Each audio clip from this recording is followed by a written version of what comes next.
Feliz tarde, mis queridos socios de aprendizaje. Bienvenidos a su Learning Talk de los días miércoles a las 7 de la noche, hora de Nueva York.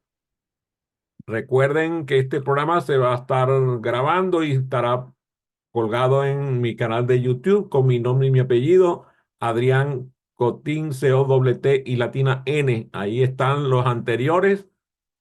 Estarán, está este y estarán los próximos. Esperemos que así sea. Hoy recordaba con una amiga que me acompañó en el programa número 1 del año 2015. Qué maravilla. Eso me encanta cuando pasa así. Bueno, el día de hoy el tema no puede ser más interesante. ¿Cómo prepararse para un examen?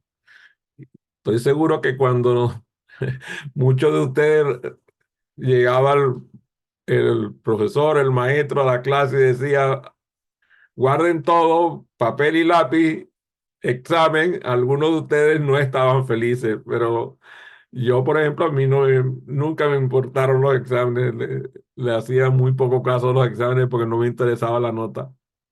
Me interesaba el aprendizaje y siempre fue así desde pequeño. Pero hay gente que no, hay gente que la palabra examen, claro que le produce prurito, le produce escozor. La palabra examinar, como siempre las palabras, vamos a revisarlas al principio. La palabra examinar proviene del latín examinare. Interesante palabra esa porque además tiene que ver con examen, ¿verdad? Y se deriva de significados, deriva en significados tales como pesar. Oye, ¿quién iba a pensar que examinar tiene que ver con pesar? También de ponderar, de evaluar con cuidado. Originalmente era el acto de pesar, el examen era para pesar y era referido a pesar en una balanza para determinar el peso exacto. Y con el tiempo esa palabra fue evolucionando para ir más allá, el concepto de, ya sea de evaluar conocimientos, de evaluar habilidades, actitudes, valores, y, y a través de una prueba, después le pusieron el nombre de evaluación. Y esa palabra examen, que está relacionado con prueba, oye, qué interesante eso, ¿verdad? Cuando empiezan a evolucionar las palabras tenía algo que ver con el rendimiento que tenían las personas. Entonces empezaron a examinar y luego empezaron a examinar el físico, empezaron a examinar eh, la dentadura, empezaron a examinar, o sea, empezaron los exámenes. Y era como una forma sistemática de evaluar en el caso de los estudiantes, el nivel de comprensión o la competencia que habían adquirido.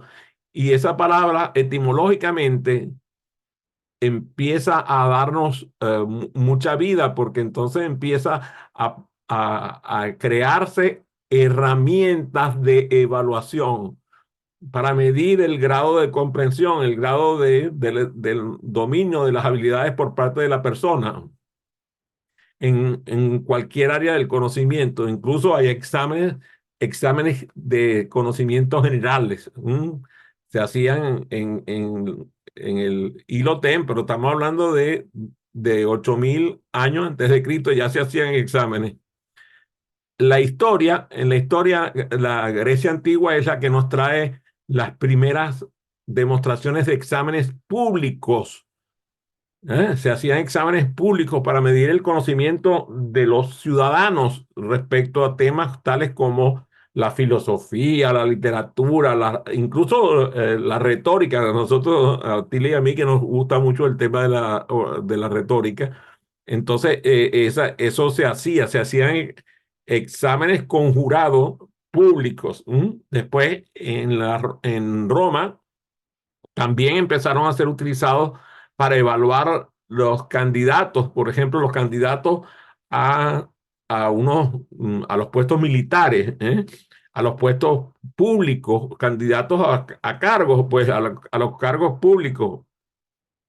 el que era ciudadano romano tenía derecho a ser examinado para optar a un cargo público. Después, con el tiempo, en la Edad Media, los exámenes adquirieron una importancia muy grande en los ambientes religiosos.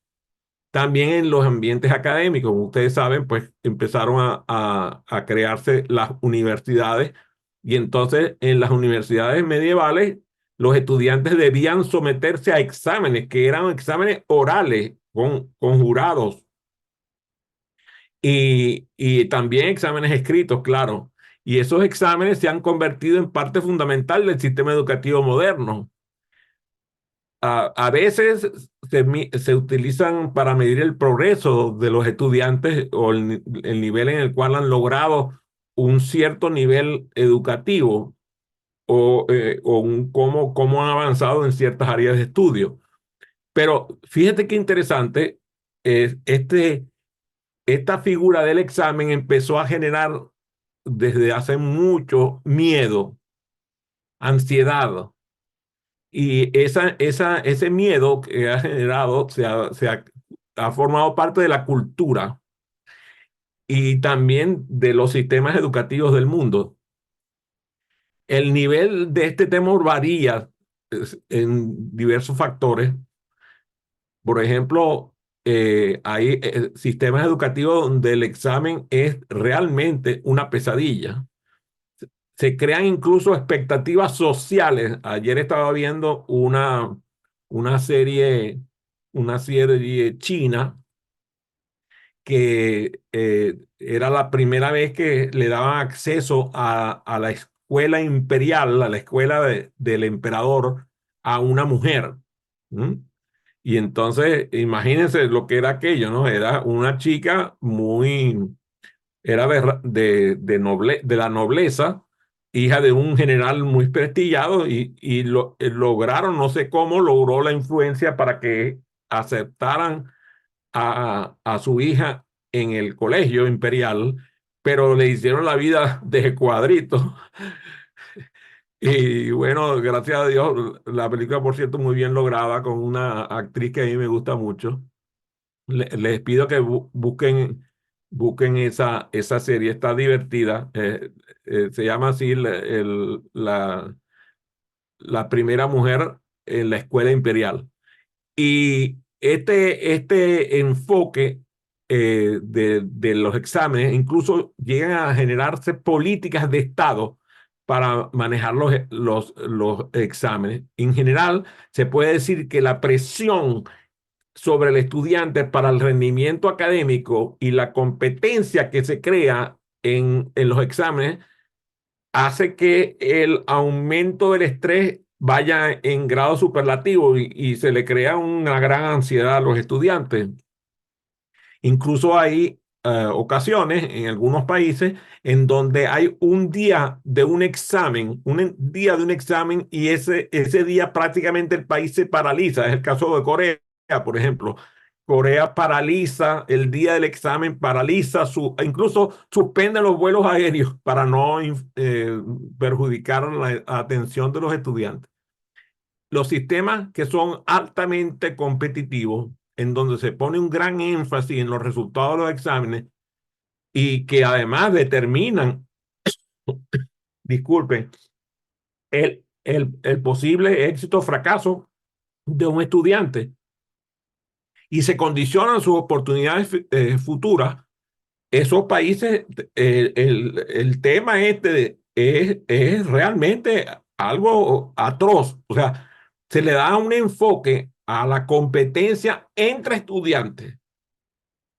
Es el caso de Corea, como acabo de citar, el caso de Japón también pasa a menudo, en donde el nivel de estrés es extralimitado, o sea, es una cosa enorme. Y la fuerte competencia por el éxito académico es el filtro para ingresar en determinadas casas de estudio. Y si tú no te gradúas de esa casa de estudio, olvídate, hay algunas posiciones gubernamentales o empresariales que tú no vas a poder acceder. ¿Mm? Y no se diga de las oportunidades laborales, ¿no? Pasa lo mismo. es importante en la vida futura del estudiante y en algunos países europeos los estudiantes eh, expresan tener un nivel de depresión y de ansiedad enorme. Es el caso de Francia, por ejemplo, el caso de Alemania. Incluso hay una cultura del rendimiento donde en estas culturas donde el éxito académico está considerado de suma importancia en el estatus social y reconocimiento por parte de los organismos, de las empresas, de las familias incluso.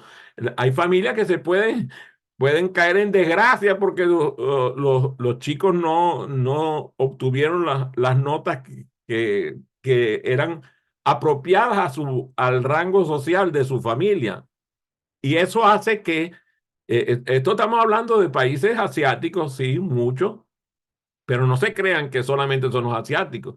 Lo vemos en países, yo lo he visto en países como México, como Brasil, en donde la presión por obtener los resultados de los exámenes hace que nosotros tengamos que ponerle un ojo al tema. Aquí en los Estados Unidos también pasa lo mismo. Ahora ustedes dirán, ¿será que en todos los países pasa esto? Bueno, hay países que han logrado evolucionar y tienen estrategias para reducir el temor en los estudiantes. Países como, por ejemplo, Finlandia y Canadá han adoptado enfoques educativos centrados en el aprendizaje y en la comprensión. O sea, en vez de poner énfasis en los resultados de los exámenes, ponen énfasis en que el aprendizaje ocurra, en que la comprensión ocurra, y esto ayuda a reducir la ansiedad en el estudiante. En cuanto a algunos sistemas educativos que tienen énfasis en la evaluación formativa, que es otro tipo de evaluación, Singapur lleva la batuta y ha incorporado prácticas de evaluación formativa que le permiten a los estudiantes recibir retroalimentación continua y mejorar su aprendizaje en lugar de depender exclusivamente de exámenes puntuales. O sea, el estudiante va formándose a través de evaluación continua. Hay países incluso que brindan apoyo emocional y apoyo al bienestar del estudiante, como es el caso, por ejemplo, de Nueva Zelanda y de Australia, en donde se han implementado programas de servicio de apoyo emocional y de bienestar a los estudiantes para contribuir también a disminuir la ansiedad relacionada con los exámenes. Estos ejemplos nos muestran que existen políticas de Estado y políticas educativas que pueden tener un impacto muy favorable en la percepción, en la experiencia del estudiante en relación con los exámenes. La diferencia está, la diferencia enorme está en examinar para evaluar y examinar para medir. Y ustedes van a ver cómo les va a gustar esto. Examinar para evaluar, por ejemplo, que el propósito fundamental del examen es obtener comprensión del conocimiento, de las habilidades, de las competencias de la persona.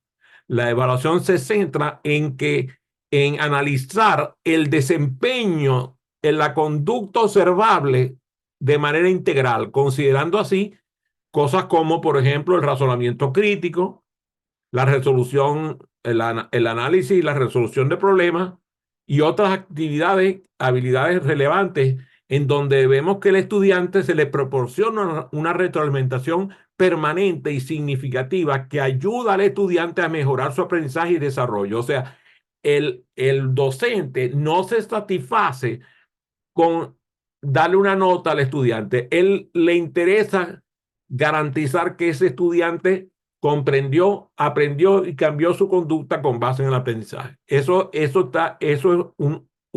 el foco cuando examinamos para evaluar. Cuando nosotros queremos que los estudiantes progresen, hacemos evaluación comprensiva.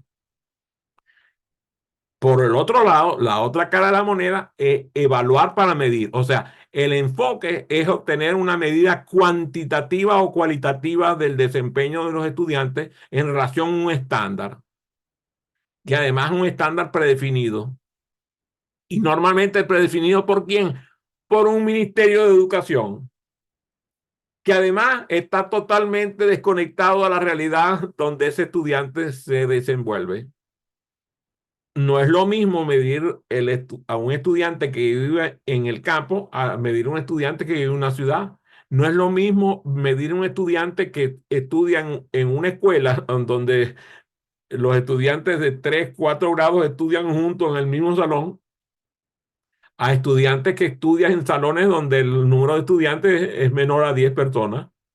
Entonces, el énfasis que le pone la evaluación, el examen para medir, es obtener datos numéricos, datos de calificación que se puedan utilizar para medir el rendimiento de las diferentes personas para tomar decisiones con base en ese resultado.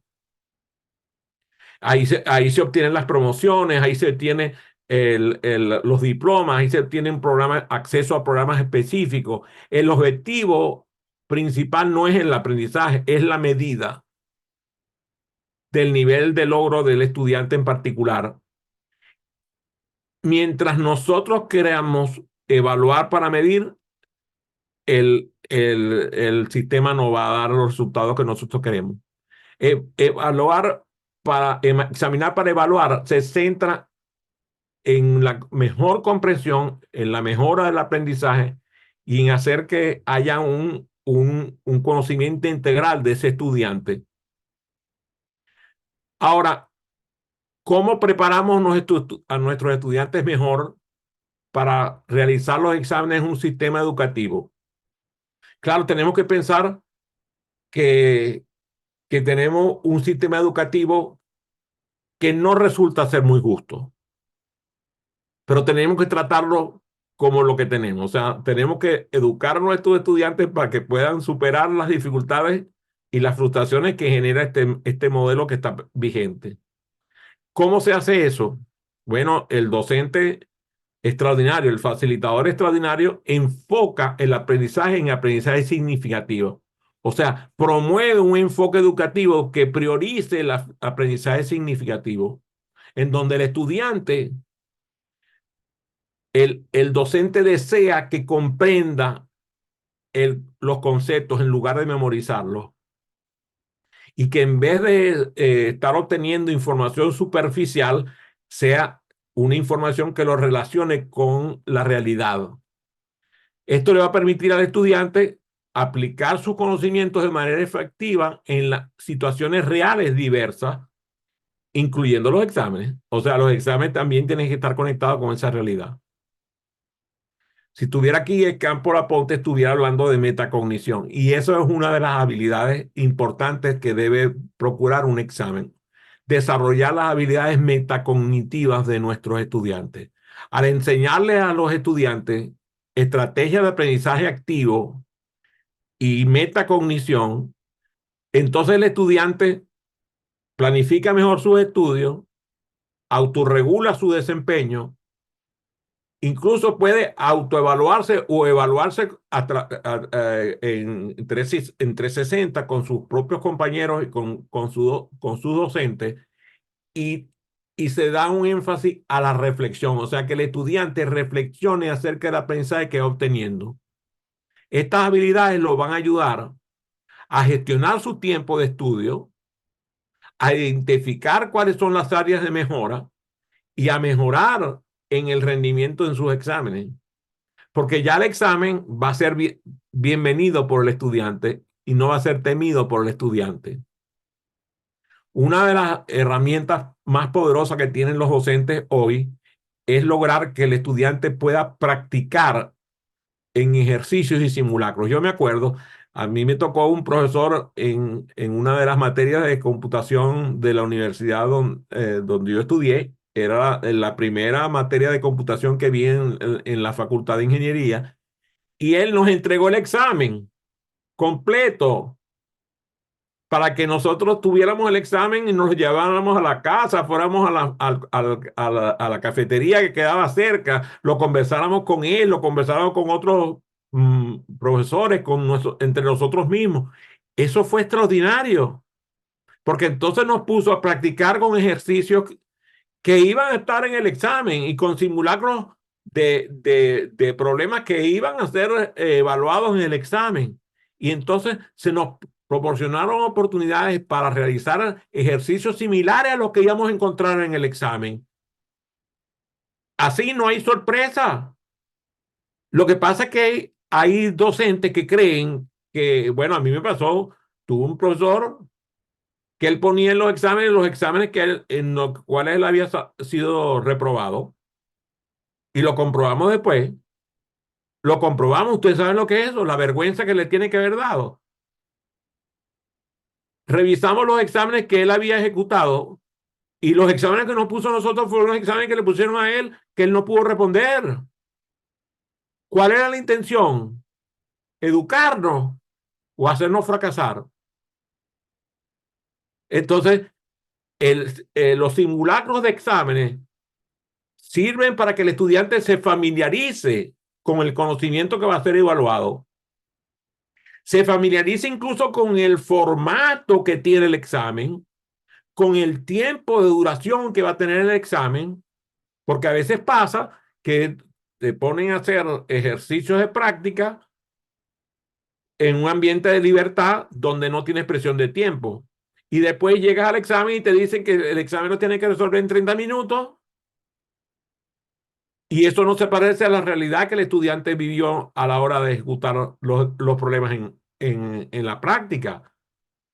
Tenía que haberle dicho, este problema lo tienes que resolver en tantos minutos, porque ese es el tiempo que vas a tener cuando te hagan el examen. Y además debes decirle al estudiante cuáles son las expectativas que tú tienes sobre su evaluación. Yo me acuerdo, había un profesor mío que el primer día de clase nos dijo, todo en Venezuela se evaluaba sobre 20, o sea, 20 sobre 20. Y él nos dijo, todos en esta clase tienen 20 puntos ya en la nota final. Lo único que tienen que hacer durante ese semestre es mantener el 20. Sorpresa, la cantidad de estudiantes que lograron mantener su calificación fue enorme. ¿Por qué? Porque las expectativas que tiene el docente sobre sus estudiantes condicionan su desempeño en forma parcial. Esa es digamos, es la ley de la expectativa. Si tú tienes, ese es el efecto Pigmalión, ¿verdad? Si las expectativas del facilitador condicionan parcialmente a sus estudiantes, entonces si tú combinas esta práctica con ejercicios y simulaciones, con estrategias de estudio efectivas, mira, a mí me asombra. Yo me acuerdo, yo hice un programa que se llamaba Maestros Eficaces con Entrenamiento Sistemático. Extraordinario programa. También hice otro que se llamaba Padres Eficaces con Entrenamiento Sistemático, PESES, así se llamaba el programa. El programa incluso se pagaba. ¿Y cuál era el sentido de esto? Eran estrategias de estudio. Luis de la Torre, nuestro querido amigo de México que vive en Houston, él, él se formó con Bobby de Porter, una gran amiga mía de Quantum Learning y del Supercamp. ¿Y qué es cuál es el secreto del Supercamp y del Quantum Learning? Es que le dan a los estudiantes de los teenagers, a los adolescentes, le dan estrategias para estudio, estrategias de estudio efectivas. O sea, enseñarle a los estudiantes a tener técnicas y estudios que los ayuden, por ejemplo, en la elaboración de resúmenes, en la realización de mapas mentales, en la práctica espaciada, en el repaso activo, en el análisis y la resolución de problemas, para mejorar así su retención y la comprensión de la materia que están aprendiendo. Y eso combinado con un apoyo emocional y un apoyo al bienestar, como lo hacen en países como Finlandia, brindándole al estudiante apoyo emocional y atención para que se disminuya el estrés y la ansiedad, para que ellos sepan que no va a pasar nada, que si llegaran a reprobar en esa prueba, va a venir otra en donde van a tener la oportunidad de seguir intentándolo hasta que ellos sean exitosos. Pero si ellos saben que la prueba que están realizando es la última oportunidad, entonces las cosas empiezan a ponerse difícil para ellos, porque empiezan a afectarse negativamente en su desempeño. El docente debe promover técnicas de manejo de estrés, de autocuidado. Yo me acuerdo cuántas veces vi yo compañeros de estudio míos que hacen despiertos durante 2, 3 días seguidos, desequilibrando así su cuerpo.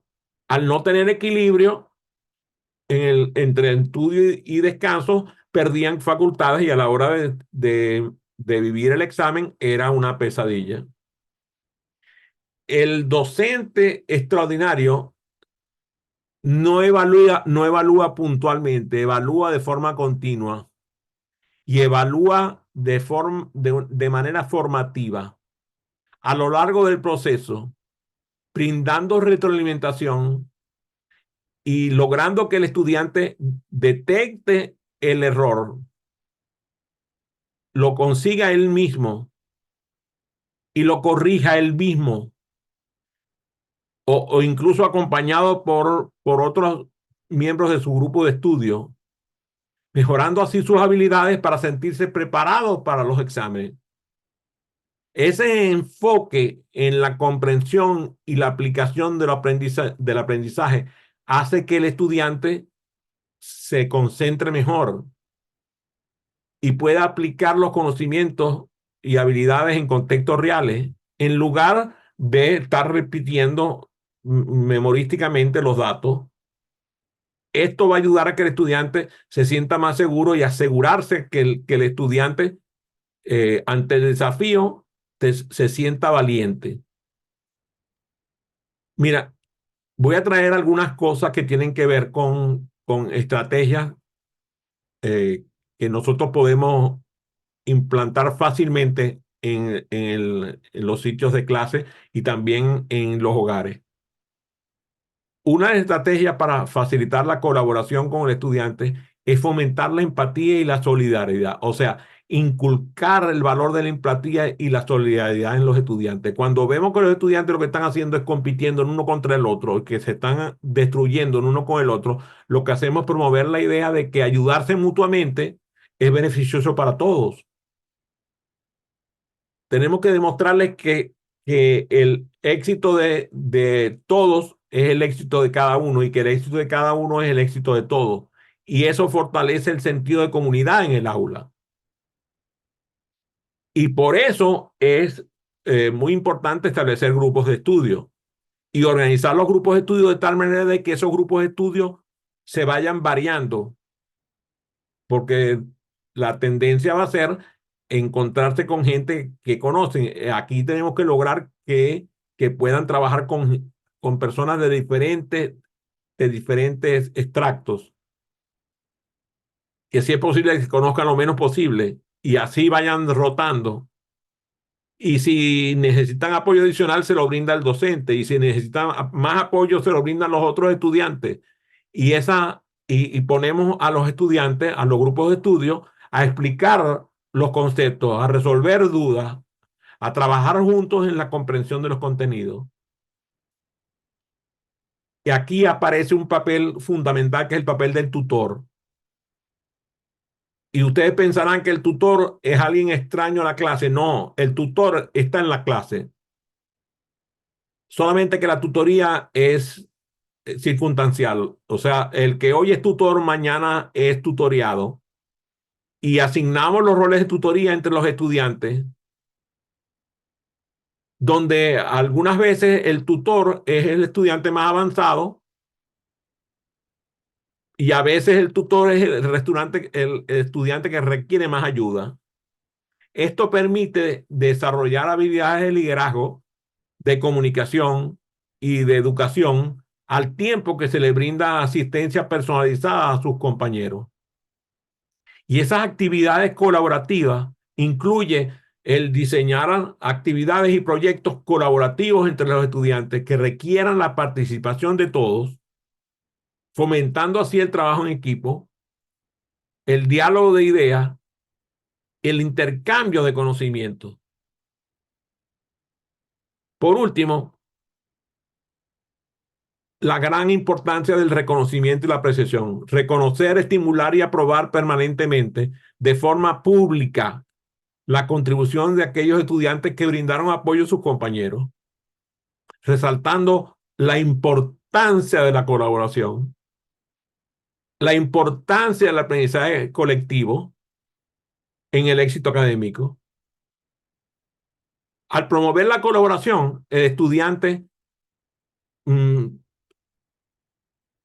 aborda mejor las dificultades y se crea un ambiente inclusivo de apoyo mutuo que contribuye al aprendizaje y al desarrollo integral de todos los estudiantes en el aula.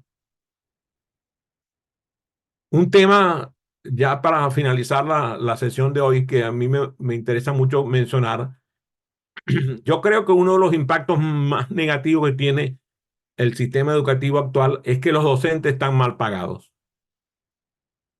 Un docente mal pagado, un docente insatisfecho puede tener un impacto negativo en el rendimiento y la experiencia educativa de un estudiante. Un profesor que está desmotivado debido a la falta de reconocimiento, a la falta de una remuneración adecuada, puede hacer surgir problemas que afectan directamente a los estudiantes. Esa desmotivación, producto de la falta de compensación, hace que el ambiente no sea estimulante. O sea, hay estudiantes que miran al docente como alguien fracasado. ¿Por qué? Porque sus ingresos son mediocres, por sus ingresos son precarios. Entonces el estudiante dice, ¿para qué yo quiero estudiar si mi profesor, que es el que más sabe, no cuenta con los medios? No estoy hablando de que el profesor sea rico, estoy hablando de que cuente con los medios. Pero nosotros sabemos muy bien que hay computadores, hay profesores que no tienen computador en casa o que tienen un computador envejecido que no da los resultados que, que el estudiante necesita. Hay docentes que no tienen internet en su casa porque no pueden pagarlo. Estamos hablando de las cosas que son importantes para el estudiante. El estudiante no quiere que el docente llegue en un vehículo último modelo ni que tenga una mansión. Lo que quiere es que tenga respeto, consideración por sí mismo y un docente que está mal compensado no puede tenerlo. Porque muchas veces ese docente tiene que tener 2 y 3 empleos para poder sobrevivir, para poder llevar el pan a su casa. Entonces, esa falta de compromiso que muchas veces le endosamos al docente proviene de la falta de compromiso que tiene el sistema con el docente al no compensarlo como debe hacerlo. Y entonces, claro, la dedicación del docente para colaborar y apoyar a los estudiantes no puede ocurrir porque él no tiene tiempo. Muchas veces tiene un número desproporcionado de estudiantes que atender. Yo conozco docentes que tienen que atender 50, 60, 70 estudiantes. ¿Y cómo pueden atenderlo? Es imposible. Por si fuera poco, muchos de ellos no cuentan con el nivel de enseñanza que es requerido para dar la materia que están educando. Y cuando el estudiante se da cuenta que el profesor no tiene la calidad de educación que es requerida para dar la materia, entonces el estudiante le pierde respeto. Y cuando el estudiante le pierde respeto a su docente, entonces las cosas van mal. Porque entonces el clima escolar es un clima donde no hay entusiasmo.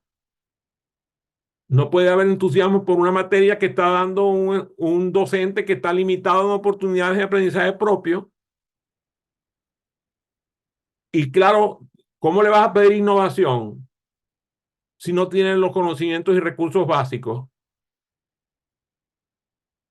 ¿Cómo puede ese docente tener una metodología de enseñanza adecuada si la última vez que él se formó en metodología de enseñanza fue cuando estudió la carrera que a lo mejor incluso muchos docentes no tienen ni carrera para ser docentes. Y al limitar las oportunidades de aprendizaje innovadoras para el docente, le limitan las oportunidades de aprendizaje innovador para los estudiantes.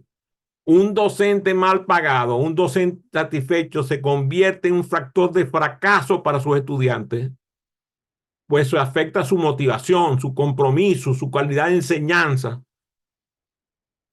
Y entonces el ambiente escolar y las oportunidades de aprendizaje no ocurren.